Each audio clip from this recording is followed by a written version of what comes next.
My name's Jeanne. I cover poverty, inequality, and the economic divide for CalMatters. Thank you so much for joining us for this panel. In case you've been living under a rock, I would like to remind you that the rents are very high in California, and it seems like the rent growth is slowing down lately, but they're still growing and they're still very high. And so we're here to talk about what I think is an existential issue for California. High rents, especially for the lowest earners among us, slowest economic growth. It has environmental implications as people move farther and farther away from work and endure longer commutes. It has implications for economic mobility. The more of someone's income that they're spending on rent, the less they're spending on other things, the less time they're spending with raising their children. So this is a huge issue for us. I think it's also an issue that the legislature has really started finally agreeing is a problem. And they've been doing a lot of things in two major areas to try to address this. One area is in incentivizing the production of new housing, and the other area is in tenant protections, kind of on the customer side of things, so to speak. Increasing protections against rent increases as well as against unjust evictions. So we have panelists who are going to speak to both of those things, and hopefully we can learn a little more about what can be done to stem this, increasing issue, and also when we might see some relief. So let me introduce our panelists. We have Sahanti Singh, who is the Communications and Legislations Director at Tenants Together. They are a group of tenants unions across California who are focused on local and state legislation protecting tenants' rights. We have Vera, a senior attorney at the Legal Aid Society of San Diego, the largest provider of free legal services to indigent clients in San Diego County, and they represent tenants who are facing eviction, among other things. We have Corey Smith, Executive Director of the Housing Action Coalition, which is a Bay Area-based organization of businesses, housing developers, neighborhood groups, a lot of other organizations as well, advocating for more housing production. And we have Tina Rosales, a policy advocate at the Western Center on Law and Poverty, a legal and advocacy group focused on the needs of low-income Californians. So thanks everyone for joining us. I'm really excited for this conversation. I think first off, it would be good to start off, obviously, to talk about, why this is such a problem in California. And I think many people see it as simply an issue of supply and demand. So Corey, I was hoping you could start us off by just kind of talking about the housing shortage and why it is that rental housing is so lacking in California and how that drives up high rents. Thank you for the question, and thank you everybody for joining us here today. I'm actually kind of curious to pull the audience on this. How many of you believe that the rent is high because of a lack of supply? Okay, I think we're done. Right, at its core, and housing production isn't the end all be all, right? Building more housing for everybody is not the only thing we need to begin with. But it is a foundational layer and a foundational problem to so many other issues that exist in the state. And we're not going to solve a lot of the other problems that exist unless we figure out how to solve the housing problem as well. And I'm up here with people who are trying to make sure, as we try to solve the problem and build more housing, that we're not hurting people, which is obviously a goal that we all want. But the state simply just hasn't built enough homes for the number of people that want to live here. The economy is healthy in California. I think that's a good thing. Housing production just simply has not matched it. And oftentimes I think we can get really into the weeds with numbers and data and all of that. The answer is to build more. It's simple. It's very, very simple. And we're starting to get the political will to solve the problem. And I think we're beginning to win after decades of losing. And we just need to keep that political momentum going. So obviously, if it were simply just the number of units versus the number of people building more, yeah, that makes sense. But I know that there's also an alternative view in Sacramento that if we are to encourage and incentivize more development, we also need to focus on affordability for the units that get built. Tina or Sahanti, is that something you want to discuss? Yeah, you want to take it off? Yeah, I love that question about how many people here think that rent is really high because we don't have a supply of housing. I love that question, but I also think it's not as simple and there's definitely a nuance, right? So when we think about production of housing and we think about the housing prices, oftentimes we just think we need to build more, we need to build more. But I would argue, and I think CalMatters also argued, that there is 3 different housing crises. So there's a housing crisis for people who want to become homeowners and they can't save enough money because rent is too high, so they can't buy a home. There's a housing crisis for the people who are currently housing insecure, and those are the ones who are paying anywhere between 50, 70, and 80% of their rent to of their income to housing. And then there's a housing crisis for those who are houseless and who are living on the streets, whether they're in shelters or not in shelters. And I think the solution is going to be tailored to the people that we are talking about. So I grew up in the Mission District, and I make this a little bit longer. I grew up in the Mission. My grandmother raised 3 generations of people in her home. Myself, my mom, she did all these fantastic things. In the Mission, while I was growing up, I had a fantastic support of people. And the Mission District in San Francisco, for those of you who don't know, was traditionally under invested. And then there was starting to be a lot of investment about 2008 or so for luxury units.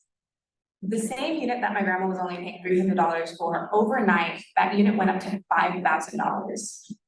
She was on a limited income. She was elderly. There was absolutely no way that she could pay that money. And the solution was, well, let's just build these apartments and then people will automatically afford it. But the reality is, if we just build housing without building the housing for those who are already housing insecure and houseless, they're still not going to be able to afford the rent that's due on the first. They're still not going to have the money to pay for the units. So I think the conversation has to be a little bit more nuanced and a little tailored to the particular solution that we're trying to solve. And I'm sure Sahanti also is in San Francisco, so she may have some more thoughts. By the way, like thoughts together. Sorry about that. No, I mean, I think this is for me, yeah.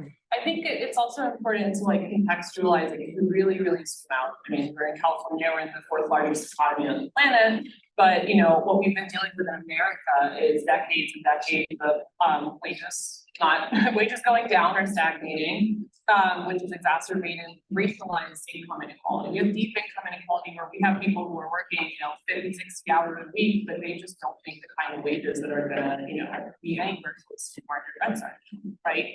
And there is a racial justice segregation like aspect to that. And so we have the speakers in the last panel were talking about how the government doesn't want housing anymore. And maybe later get into the fact that that we can't take that for an answer. They need to resolve it. But I mean, that is also the public investment in housing has gone down, homelessness has gone up. When you look at these trends over the last the entire time that some of us have been alive, like 30, 40, 50 years, that's the direction we've been going. And now we're, when we talk about the supply question, that's where we're trying to climb out of that hole, right? And so it's not just a housing issue, right? It's a wage issue, it's an inequality issue, there's all of these other, the decline of our safety nets, but housing is kind of the critical thing at the center of that. And that I just want to acknowledge that is the whole. Yeah, and I'm glad that you brought up public investments because that is what I wanted to talk about next. Can you all talk a little bit about what is being done in Sacramento to encourage new housing, to encourage affordable housing, specifically geared towards low-income tenants? And then also, what is the role of public funding here? I know it is something that you all have talked about that has declined in the past several decades. What's being done now in Sacramento about this? So the federal government used to be in the interest of building housing as well. Coming out of World War II, the federal government subsidized middle income, largely white wealth across the entire country. If you adjust for inflation, the federal government spent about 7 times as much money building housing for folks coming out of World War II as we do today. That, as many people here might guess, really did take a nosedive during the Reagan administration. And basically since then, we've been fluttering at a much, much lower dollar amount. So 100% the federal government needs to step up. There's an economic interest of the federal government stepping up because they're paying for all the issues on the back end and it is ultimately representative. From a state perspective, one of the things that we're really excited about in the Bay Area is the first time we're gonna put a regional bond on the ballot. It's called the Bay Area Housing Finance Authority, or BAFA. And the idea is to put $10 or $20 billion in front of the Bay Area voters. And it's modeled after the New York City fund that exists there to try to get some dollars sort of coming back in, so it's a self-sustaining model. And we think about housing at least the Housing Action Coalition thinks about it on a regional level, and a level of regional coordination is really important, because if one city's creating a bunch of jobs and not housing, the city right next to it is ultimately going to be impacted by that. So the BAFA bond is really, really one of the most positive things, quite frankly, that's come out of Sacramento recently. That gets back at some of the dollars that we lost. The state used to have the redevelopment agency that died 15 years ago now. That needs to get recreated. And it's an absolutely yes and approach. I firmly believe we need to build as much market rate housing as we can to solve the long-term problem, but we have to be increasing revenues for cities to build housing, subsidized affordable housing on a local level, and whether that's the city, whether that's the state, whether that's the federal government, it's frankly all three, like all of them need to pony up more. I bet all of us are thinking, hey, Prop 13 might be somewhat involved in this as well. It's an underlying factor to this. So there's things happening, but we are so far in the hole, and there's not enough money right now to build the amount of housing needed in the short and medium term to make sure we're housing the people that Tina was talking about, especially our no-income residents. I mean, we spend so much damn money trying to help homeless individuals or homeless neighbors who are on the street after things have gotten worse. If we were to put even a fraction of that money on the front end, it would produce much better results for everybody across the board. Most of all, the individuals themselves who are dealing with the challenges of being homeless in California. And I want to hear you all talk a little bit too about a hot new term in Sacramento, social housing. It seems like this is something that's really gaining steam in the legislature. Sahanti, talk to me about what that means, first of all, and how you see something like that happening in California. Yeah, so social housing is kind of I think about it, I think in the way a lot of us we're trying to push it in Sacramento think about it is it's a broad spectrum of interventions. It's the core tenets are in housing that is permanently off the speculative market, that is affordable to people who are cost burdened. And so like that it is protected from the for-profit market permanently. But that encompasses a lot of different strategies. And one of the things that I always like to kind of remind folks is that because I think there's a sense, understandably, that social housing is this foreign concept. A lot of people talk about Europe a lot, Vienna, I got to go there, it was cool. But I do like to remind people that we're already trying it. And there are already models that exist, and we need to sort of beef those up. So social housing can be, it can be a model that we don't have, like a Vienna style mixed income municipal housing. It is funding and reinvesting in existing public housing. It is community land trusts, which there's a rapidly growing ecosystem of community land trusts across California. It can be limited equity housing cooperatives that provide opportunities for low income and middle income homeownership. All of those kind of fit under that umbrella of social housing. And so there's a lot of different strategies that people already are pursuing on the ground in California, in sort of within that umbrella. So that's what social housing is. And I think Senator Blake Spear correctly said that we're just at the very beginning of actually pushing for that in Sacramento. That's going to take time. There's a lot of hostility to all these different models. I don't think I need to get into that. That's probably pretty obvious for those of you who have experienced Sacramento before. But that is starting to change. We're starting to see that I think there were 3 different pieces of legislation proposals around social housing legislation just this year that are taking different approaches to the question. Like one wants to start an agency, wants to study like funding opportunities, like bring back redevelopment as public land we're not using. That's like one of our proposals. So we're starting to actually chip at it and do education and the capital around what social housing is and can be all these different things. But again, like there are already Californians working on this. We're already trying to do this. So it sounds like it's not just, the government's going to build a bunch of public housing. And, public housing has kind of become this almost dirty word in the government sphere. And it seems like we've had such bad experiences with that. Do you think that's that attitude is the hostility that you're describing, or is it something else? Yes, I think that's where a lot of it comes from, right? Because I mean, the reason that public housing has such a stigma to it is because it was defunded, right? I mean, we were talking about the Corey and Gil and Tina can all talk about the ways in which we've subsidized homeownership in America, but we didn't subsidize renters in the same way. And Corey already touched on the decline in public housing funding, but yeah, I mean, it's kind of when people say, you know, public housing is dilapidated and dirty and bad and we can't revisit it or whatever. It's like the history of public housing in America is like you took a crowbar to somebody's knees and then asked them why they walk funny, right? And like, and so I always, but you know, that's I realize that's a visual, that's a dramatic visual, but that's basically what it is. And I mean, it's not going to be easy to convince people of that, but that is the history that's true. So. I do think that there's some of that hostility, but I also think good for better and for worse, it's like things have gotten so bad here that I think people are starting to actually visit things.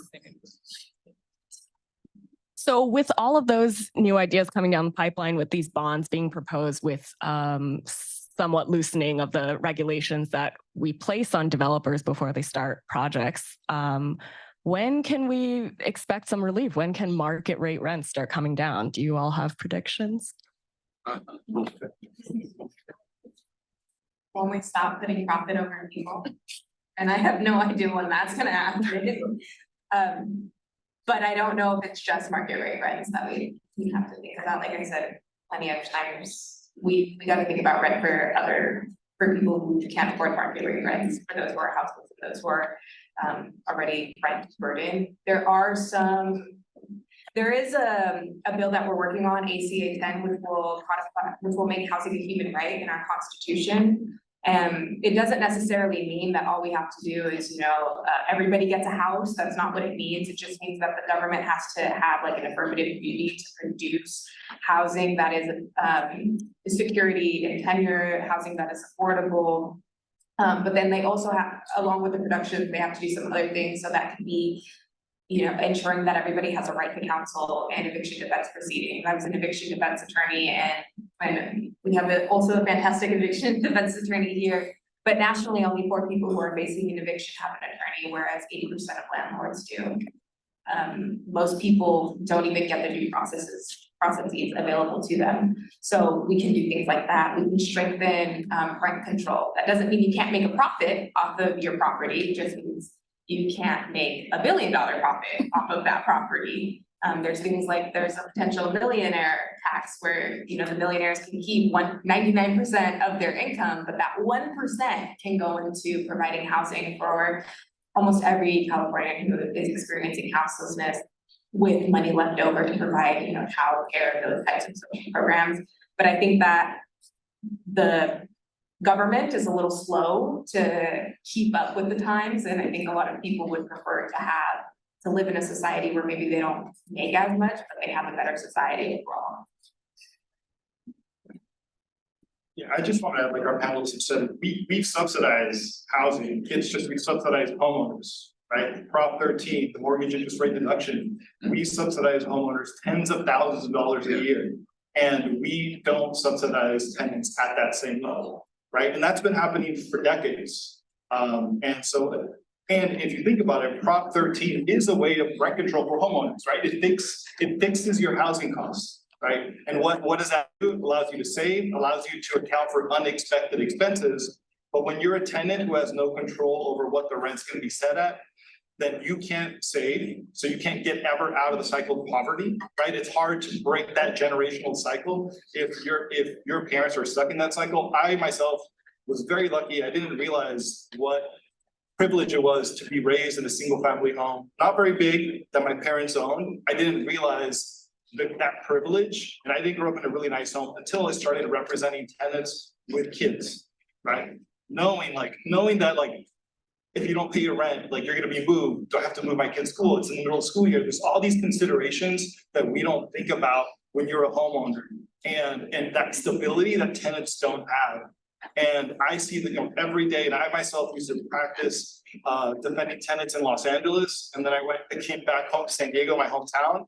And this was about 6-7 years ago, and it was like night and day. It was like the analogy of like, let's say you're a doctor who practices modern medicine in a high-end hospital here, and then you go out to a developing country and you're working on, like, that's how it felt. Like, all the tools I had in Los Angeles to prevent displacement of my clients didn't exist here. And I almost felt like in a way, like rubber stamping, just delivering bad news. That can be really difficult, and it feels like when you're in it, that there's never like a way. You're always putting buyers as an eviction defense attorney, especially here in San Diego. Over the last year, we've had 2 local ordinances passed that strengthen tenant protections around really no-fault evictions, and that is a big crisis we're having right now. No-fault evictions, tenants who are current with the rent that are still being evicted for other no-fault reasons, and the landlord has the right to, and they're really doing it to go around statewide rent control, right? We do have some statewide rent control. It doesn't apply to all the units, but during the pandemic here in San Diego County, legal aid throughout the pandemic, when you cannot evict tenants for not paying rent due to the COVID protections, it wasn't that simple. It's a little more complex than that, but no-fault evictions skyrocketed here. It was the #1 thing people were calling us for about over 2 years. Why is that? Because as a landlord, you couldn't evict the tenant for not paying rent, but you could if you wanted to substantial remodel your property. And what does that do, right? You remove the tenant who was not paying rent due to the COVID protections. You could still get the COVID rental assistance after you evicted the tenant. Then you remodel that unit, which adds equity, and then you can raise that unit to market. It was like a no-brain business decision. And when you have developers or real estate speculators looking at this market, they are coming to extract wealth at the cost of displacement. They don't live here. They're coming here to suck money out of our communities. And what it's doing is like, it's leaving us with the cost of displacement, the cost of homelessness.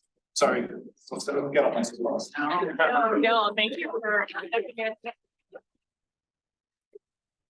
I really appreciate you turning our attention over to tenants now, because I do want to talk about that next, and for bringing up rent control. One thing that I think is often confusing is just this question of whether or not we have rent control in California. I learned from Tina that technically what we have, which is passed at the state level in 2019, is called rent stabilization. In 2019, the state legislature passed a law known as the Tenant Protection Act. It caps rent increases in most rentals, but not all. There are some exceptions, at 10% or 5% plus inflation. We all know how inflation was like last year. So, the cap was higher. And this year, a lot of the tenant advocates, including some of the folks here on this panel, were advocating for another bill that the governor just signed, SB 567, that continues to close some of those loopholes in the Tenant Protection Act. Tina, can you talk a little bit about 567, what it did this year? Yeah, shout out to all of us for getting that passed. That was a really hard fight. So we do have statewide rent control for certain properties, but as Gil alluded to earlier, there are exceptions to that rule. So not every property is covered, mainly single family homes, properties built within the last 15 years, certain duplexes and certain depending on their ownership. Also, there is what we call no fault evictions, and then just for fault evictions. So for fault evictions are things like you didn't pay rent, a nuisance eviction, battery, that type. Most of my cases were nuisance and battery, which is why I went to that immediately. That is not the norm for the cases at all. And then there's the no fault ones, which are the landlord just wants the unit back and the tenant didn't do anything wrong. What we saw, what was happening, as Gil also mentioned, is that landlords would come in and they would substantially rehab their property. So they would change the doorknobs, they would change cabinets, and then evict the tenant. The tenant would have nowhere to go, and that unit would then go up to $3,000, $4,000. They would say things like, well, I want to move in my mom or my abuela or whoever it is. That person would never move in. They just had to have the intent to move that person in. So we closed some of those loopholes to ensure that if you're going to substantially rehabilitate the property, pull a permit, you gotta pull it anyway if you want to do substantial rehab, and then attach that notice, that to the tenant during the notice. If you want to move in your family member, there's no problem with that, you can do it. They just have to actually move in and be there for 12 months, because the purpose is for permanent, for the person to permanently move in. And then the last thing is enforceability. The law couldn't be enforced and it wasn't, strictly enforceable. So now we're just saying, well, tenants have a private right of action. If the landlord is malicious, doesn't do what they say they're supposed to do, the tenant has the right to move back into the unit at the same rental rate. Cities, local city attorneys, they can enforce egregious violations of the law. Gil has plenty of stories about how 1482 was being impacted here in San Diego, and now we have an official enforcement mechanism, because I think generally we want to keep people in their homes. They're the bread and butter of our community, and we want to make sure speculative real estate investors and other people are not violating the laws that all of us made sure were on the books. And Gil, can you talk to me a little bit about how you see these protections playing out on the ground? I mean, you see your clients, many of them are lucky if they even get to see you or get to see any attorney. Are tenants aware of these protections, and who can they turn to if they feel that there's been one of these violations? Yeah, I mean, tenants are becoming more and more aware of the protection. I think here in San Diego, because historically we haven't had local protections, it's just taken a lot more effort and outreach to educate people, right? If you come from a city or an area like Los Angeles, like the Bay Area, they've had tenant protections for decades, right? Since the late 70s. And so when here we haven't had nothing, it takes a lot of effort to do education and outreach, not only to tenants, but also to landlords. We want landlords to know what their obligations are. We're not trying to hide the law. If you know what your obligation is and you're doing what you're supposed to, it makes my job easier and it's preventing displacement of tenants, right? And so I think there's still a lot of effort that needs to be done in educating tenants, doing outreach, and especially now that two of our local cities, City of San Diego and Chula Vista, the two largest cities in our county, have each passed local tenant protections that go beyond state law. And so we've been working on doing that outreach. Both of those ordinances went into effect this year. And one of the great things those two ordinances now created is that the local cities have committed to collecting eviction related data. That is something that we really don't have at the state level. I know maybe someone can talk about the new state law that's going to so there's going to be some new a new law at the state level that's going to be collecting some eviction related data, but here in the city of San Diego, it's not active yet, but they're going to require all landlords to file all eviction notices with the city. City of Chula Vista is already requiring no fault eviction notices to be filed with the city, because what does that get you? It gets you data on where are tenants being displaced, why are they being displaced, what were the rents when they were being displaced, what are the rents after, and so it helps you collect information to do educated policy formation when it comes to tenant protections. It's something that's really hard. It's like when we were going through, I worked really intimately getting those two ordinances passed, and it's hard to be like, show us that this is happening. And I'm like, follow me for a day in court, go to court, like it's happening. But when they ask for the numbers, no one's collecting it, right? We have some data that we collect in this organization. That's just a drop in the bucket.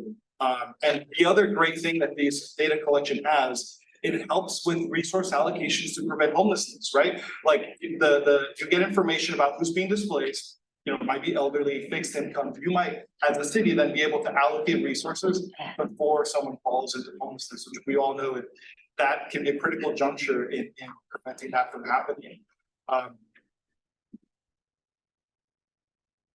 And then I also wanted to talk a little bit about enforcement at large of rent stabilization. Earlier this year, the Attorney General Bonta announced that he had brought a legal case against a landlord, I believe it was in San Jose, who had illegally raised the rents far beyond the limits that the 2019 Tenant Protection Act allowed. And these tenants, they knew something was up. They, got together, they collected more than one example. They eventually got the authorities to take a look. But this was announced this year, and this law was passed in 2019. And this is, as far as we know, the first or one of the only few examples of the state stepping in and actually telling a landlord, hey, you can't do that. Can you talk with me, Sahanti, about sort of how you've seen this law get enforced? We haven't, although that's not actually, I mean, everybody, it was great when Attorney General Montes secured that settlement. And he said very clearly, like, this is just the beginning, which is really great to see. But essentially it's been, I mean, especially during the pandemic, it's been like that, which most of the laws been in place during the pandemic, but kicked in before, but you know, then COVID started, and things really hit the fan. Because it's been, you know, like our member organizations, we're a 60-member coalition, they're legal aid organizations like Guilds, or like, or they're tenant unions, right? And essentially, like, we have been enforcing the law. It's organized groups of tenants, especially like citywide tenant unions, which is why we're focused on forming more of them, especially in Central Valley and the Empire these days. It has been really like overburdened organizations and groups of tenants themselves, and overburdened legal aid organizations. I probably got the statistic, but I think there's one legal aid lawyer for every 500 low income households. So yeah, we've all been doing it. There's a lot of people we should be billing for. But one thing I also want to highlight too is with the Tenant Protection Act, so AB 1482. That is rent stabilization. Rent control is a stricter and is passed locally or not passed locally, stricter control on the rate of increase, where it's like the 5% of the CPI, it's like a rent cap, puts you in the cap territory. But one thing that we saw, we have a statewide hotline that's run by trained volunteer counselors. It's free. And one thing we see on our hotline, that's kind of how we get to see keep our eye on what's on the ground, that in our member organization. And one thing we saw was that, you know, families who are waiting for rent relief, right? They've done all the paperwork, they're waiting for the money to come, right? Which will go straight to their landlord. Landlord got 100% of their money back if they cooperated. Or like Bill said, some of them took that money and still because there was no accountability there. But what we saw on the hotline was, you know, tenants who were clearly they were clearly experiencing hardship and clearly could not pay the rent that was currently on their lease. And we were seeing them get, with inflation, 10% rent increases on top of that as basically an extrajudicial right? So that's just to say, I mean, and they didn't really have much recourse. That's the legal part of it. The illegal part of it was we saw attempts to go even higher than that, but it really, sometimes it was retaliatory. It's sort of the longer that, you know, tenants and landlords were waiting for rent relief, the more relations deteriorated. And so we saw a ton of abuses around lack of enforcement of the Tenant Protection Act during COVID as like kind of, eviction by any other name. So it's really, and Tina can speak more to this, I don't know how much time we have, but there is more enforcement coming in SB 567, which is why we're really glad the governor signed it. And we're glad that Attorney General Bonta is saying, you know, much like he's enforcing housing protection laws, that he's now saying we're going to step up and enforce tenant protections, because we really, really need that. I think COVID really showed what happens if you don't have that. And again, those of us who have been doing that enforcement are very much overburdened. Of course. Yeah, I was gonna say, attorneys who represent tenants have been doing the enforcement. You do the enforcement not just by you know, advocating for a client, but there's a lot of educating judges, right? Eviction defense, it's a very niche area law, has very specific rules, and that's sure there's some overlap with general civil litigation, but that tends to be more of the exception than the rule sometimes. And so you have to be educating judges as to what are these new rules. Like, I have been in court waiting for my case to be called, see a case going forward before me that I know that there's a defense, the tenant should win because the tenant can't advocate. The judge may not know what that particular law is. Judges aren't infallible, trust me. They lose. And it's like, obviously I can't speak up, right? Because they're not my client. There's all these ethical issues. But that is one of our jobs, educating judges. There's one eviction court in all of San Diego County, Hall of Justice, due to court consolidations. They hear all the entire county, all the evictions are heard downtown by one judge, right now commissioner. And so the judges are also overburdened.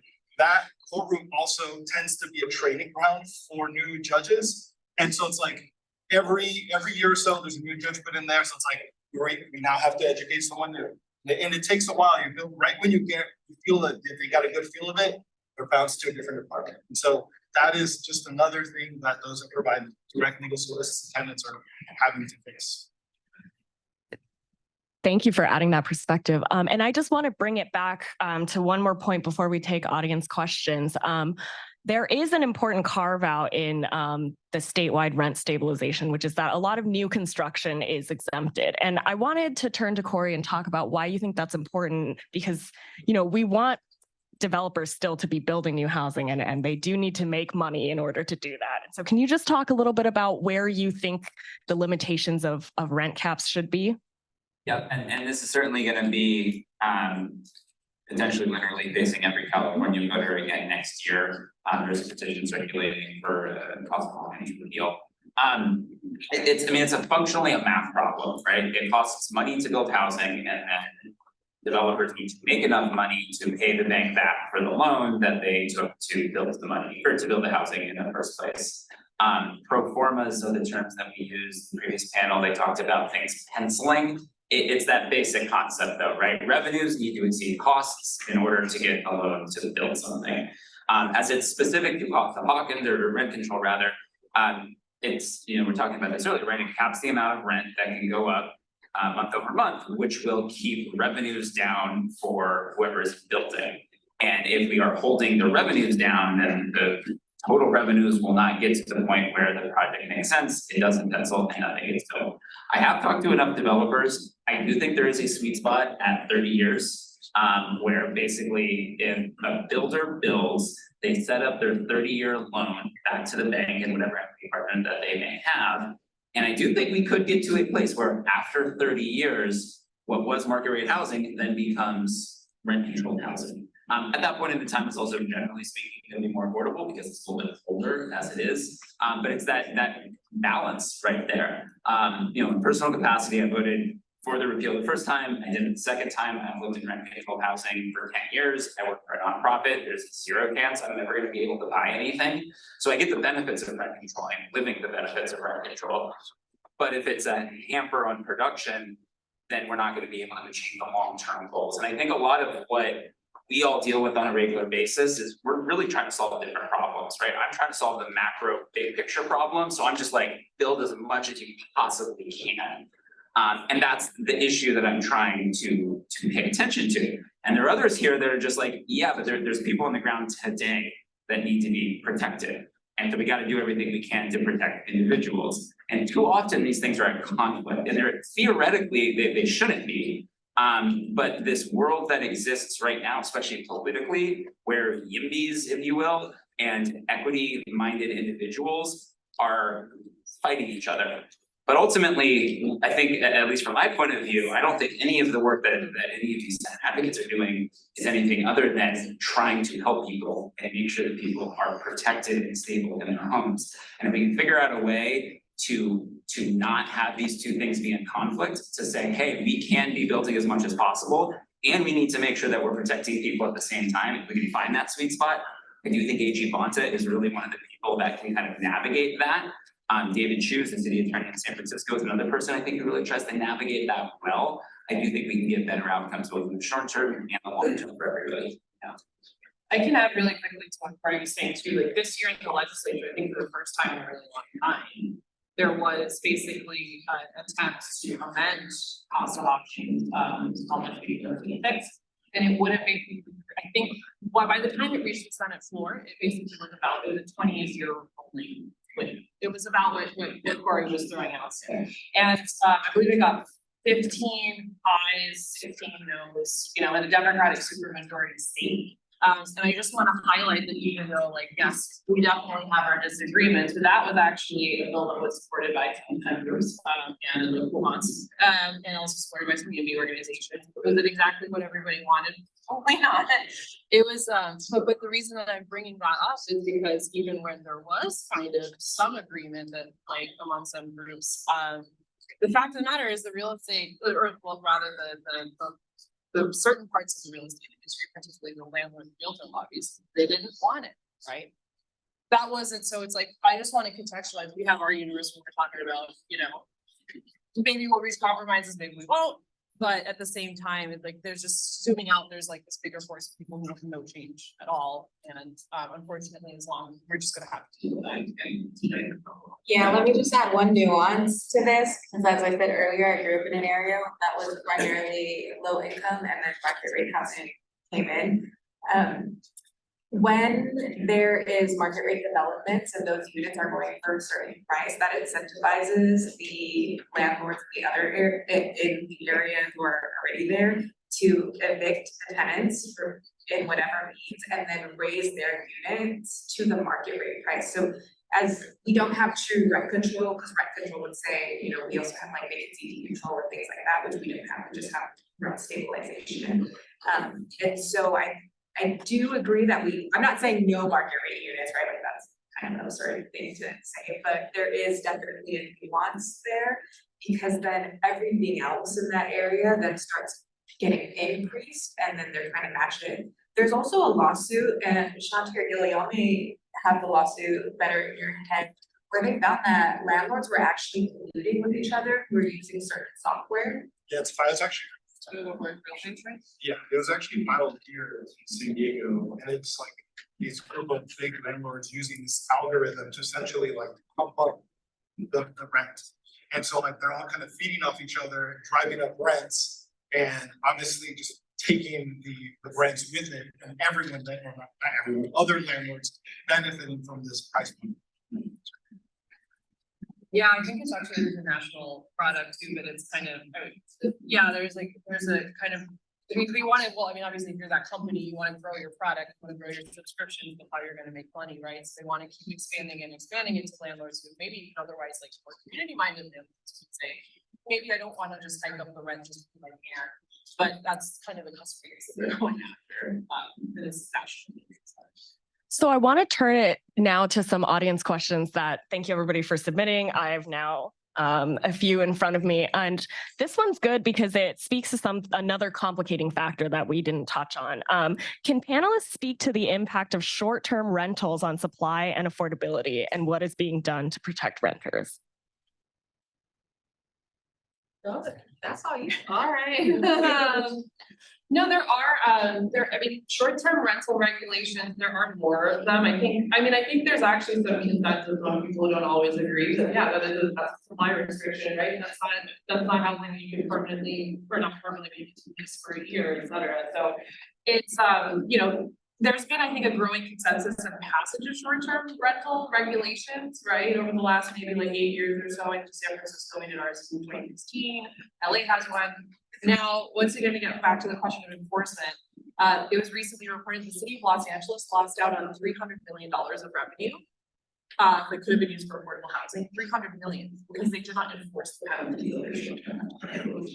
So, once again, like I think there's been more sort of consensus to like there's the I guess the sausage making the political process, but yeah, there's more short-term rental regulations being passed locally in California. It'd be great to have some more at the state level, but at the same time, like right now, we have an enforcement problem. And somewhat related, we've gotten a couple other questions that are all about, is there a way to somehow regulate you know, these shadowy LLCs or out-of-state companies that kind of buy a bunch of single-family homes en masse and lease them out? Is there any way to kind of prevent that or restrict that or?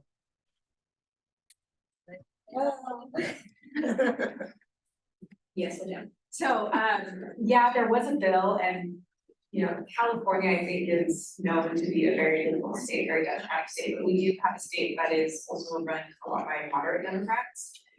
So sometimes they will stop at our good legislation and vice versa. There was a bill that would have been an LLC transparency bill, and it wasn't just for housing specifically, it was also labor was interested in all of that. Unfortunately, that bill, I can't remember if it died or if it's stalled and is now a 2-year bill. I'm pretty sure that it died because there was no political will there. With 567, we do have an insert that says the property has to, I don't want to get too in the weeds, but anyway, For certain properties, they have to have that property registered in order to get certain benefits of that. So we are kind of slowly chipping at it, and I believe that bill is coming back. The intention is to bring that big bill back next year. But I will say it's not just big shadowy LLCs, it's a lot of also smaller businesses. At the end of the day, we live in a capitalistic society that treats housing as a business opportunity rather than a fundamental right that people need to survive. And until we kind of take that narrative and deal with that, we're gonna see a lot of the problems that we see today. 100 years down the line, it's just that the oceans don't like swallow us up. Real quick, yeah, New York did pass their LLC transparency law. They become the first state in the United States to do it this year. So we will try again. We gotta catch up. We can't let them. Right, we're in a coastal war, obviously.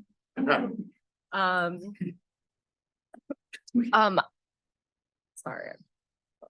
We've also gotten a couple questions about whether tenants can have a right to longer lease terms, or if there's any way to put in protections in the ways that leases are written for tenants. To me, this is kind of a, private transaction between tenant and landlord, but I don't know if you all could speak to that. Sure, I guess if you're treating it as a private transaction, the answer is no, right? Who has all bargaining power, right? What's the incentive to negotiate with the tenant? We have 10 other applicants, like who are not gonna negotiate, and you sign your 40, 50 page leases are gonna be crazy. Even me as an attorney, like reviewing it, so how are you as a tenant gonna advocate? You can't, right? The way cities have provided, and as a state, is housing stability is through tenant protections that prevent displacement, right? Other cities like city of Los Angeles and other cities in the Bay Area don't allow you to evict a tenant because you want to remodel. You want to remodel? Go ahead. You can temporarily relocate the tenant, do the remodel, let them move back and pay the rent they were paying plus any allowable rent increase. Something you disincentivize the reason to evict, right? Which is get more profit. One glaring loophole that still exists here in our local ordinance as well as in the state are the LSAT evictions, withdrawal from the rental market. And something we're still seeing, which is the landlord has a right to go out of business and say, I don't want to be a landlord anymore. There's a state law that was passed after a Supreme Court where another landlord law lost in the 80s that gave landlords this right. With it came some restrictions, but that the state created preventing abuse, like advance notice, or restricting the rent if you bring the unit back on the market. But those protections do not apply automatically. Local governments have to ratify them. And so that's still a major loophole here in the county of San Diego that I'm seeing an increase in, because it's the easiest way to evict the tenant for no fault reason now. It definitely seems like a situation where if there were more options for tenants, then they would have more purchasing power or more negotiating power. Here's another question that I find interesting. What is the possibility of having foreclosures be turned into affordable housing? How would that work? That's a tough one. Generally, I think foreclosures is quite bad. And actually, Tenants Together was founded in 2008, but everyone being foreclosed upon, and so we had double evictions. Where the landlord was the homeowner; they were being foreclosed, and then the tenant they were renting to was also. Yeah. But there is something called the foreclosure intervention. I don't know. I always screw up the acronym, but there are sort of attempts to kind of like try to see at-risk foreclosed housing, especially for low-income homeowners, communities of color, especially, but all over California, like at-risk folks that like they can basically have, like a land trust or a nonprofit or something like that, help them kind of stabilize their housing, but it's still being implemented. It's kind of a new thing. Yeah, I think it's also to address the reason why properties are foreclosed, and that's primarily due to predatory lending, as TT was founded in 2008, and the people whose properties are also primarily foreclosed on are Black and Latinx families that fall into homelessness or housing instability. It would still be used as housing. I think there's probably a way to do it, but I don't know. I'm sure it's like tool in the toolbox, but I don't know if it's like the most, the benefits of turning that housing into affordable housing is gonna have such a giant impact that the state would want to invest in it. Someone wants to know, are there similar San Diego area social housing initiatives that are like the BAFA or land trust or co-op projects? You wanna take that? Sure. Not that I know of. Yeah. Yeah, School districts. school districts, okay. Mm. Not that I know, but thank you for that. Email me if you wanna work on one. Yeah, I mean, the Bay Area version is the first time since redevelopment that we've actually gone forward as something different. There's another measure on the ballot next year that's also really crucial and actually lowers the voter threshold as well for these bonds. I highly encourage everybody to vote yes on that because it's hard to hit 2/3 majority, so this would lower the bond threshold from 2/3 to 55% is accompanying the bond at the same time, but the 55% is a statewide measure.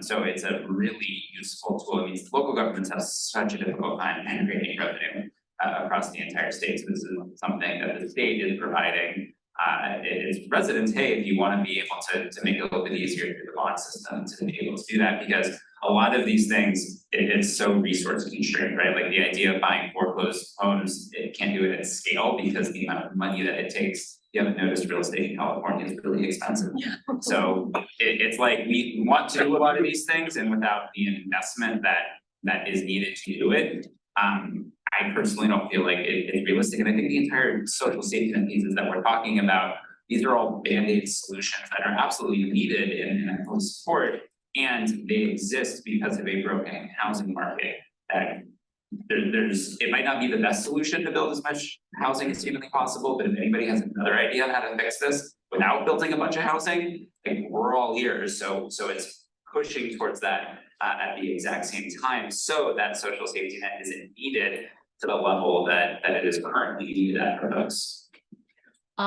Actually related to that, is there a role for better transit? If people can just move to places where it's cheaper and still get to their jobs, can that be part of the solution here? I mean, it has to be, we're not gonna stop climate change without better transit, or rather mitigate it at this point. I don't know if anyone else wants to speak to that. And jobs, I mean, Shantanu was talking earlier about how wages have an increase to the exact same rate, that is a big part of it. Anything that's happening in Sacramento right now with the carpenters union is been one of the most positive developments in California and use policy in a long time. But it's complicated, there's definitely a lot of layers in transit, this is absolutely one of them. Yeah, and I'll definitely add here the regional perspective, right? I think we forget, or we don't even think about how much more expensive our housing would be if we didn't live in border Mexico. Right? How many people work and live in Mexico? That I don't, and there's more and more people moving people moving there, expats are now gentrifying and displacing people in Mexico from their communities. And so think about that, but also think about how long it takes to cross. How many cars are idling, hundreds of cars idling all day. This is the most traffic border in the world. So that's another thought that we don't think about when we think about public transit and our housing stock, that we as a region have relied on Mexico to provide housing that we have not built for here. This question, I guess, is more specifically for Sahanti. What is the role of tenant unions in preventing displacement? Are they an effective tool? Can you expand on how they work? Yeah, it's very similar to the way that labor unions work. You have more power when there's collective bargaining to, influence your housing situation. That's the simplest thing. Unlike labor unions, there is no there's no Wagner Act, there is no National Labor Relations Board. There are very few protections for you, so you can be retaliated against. That's what we're trying to change with, for example, trying to pass law of right to having basic right to organize without being retaliated against what we did. So yes, I think they're also, an important part of this might be a little more controversial, but they're also a little bit over time, their tenant unions are also part, not just about bargaining with your landlord and having, the ability to defend your rights collectively, which will result in a better outcome. But over time, we're starting tenant unions right now, or rather we're hoping to start, they're starting them on their own. Tenant unions all over California and the Central Valley alone. We've got one in this past year, one in Modesto, one in Fresno, 2 in Bakersfield, Gilberto, Merced, Delano, Sanger. That's what we do with tenants together, is try to help support the formation of citywide tenant unions, because those are going to be the base of the kind of coalitions that we need to pass better to local tenant laws, because in California, stuff like rent control is maybe now over 30 cities with rent control. We had a historic 10 cities with rent control in the last year and a half. It couldn't happen in California before, but to keep that going. You know, you need tenants, but in a state that is almost 50% tenants, like tenants need to have a political voice too. And that is also what's important. And if I may, I certainly know these numbers, I believe it's somewhere around the average, in California is over like a $300 bill around that. And the amount of money we spend in the long run at the end of the street is just astronomically compared to that. So it is in our financial interests to be doing this as well. Like on behalf of capitalism, it's a good idea to work and spend money to keep people in their homes, it produces better results for everybody. Yeah, the announcement. Yeah, I mean, obviously, we all know this is a huge driver of the state's homelessness crisis. I think that the few $100s that you mentioned that came up earlier this year, there was I don't know if you all are aware, but there was a huge study of homelessness in California that UC San Francisco came out with this year. It was just a few $100s that most people lacked before they fell into homelessness. Dr. Kishnell's on a panel later today. Yes, I was going to plug that. I'll also add that part of why I've seen that happen more is these big companies getting involved in property management. They run like machines. You don't pay your rent, you get a notice. I don't care why not. There's no human to interact with to explain, hey, I'm gonna get my rent next week. I can pay it to them. Sorry, it's been sent to the attorney. You go talk to them. What incentive does an attorney have in saying, yeah, I accept their rent? Then you, as the attorney, you don't get paid to file the eviction, right? So once it lands on the attorney's desk, the train, you can't stop the train. Even, I mean, you probably couldn't stop it before. And so that's part of why you're seeing that number. It's because we're running it like a machine. We're taking out the human element. Well, I think we're coming up on time. Thank you so much for participating, all of you. Thank you so much.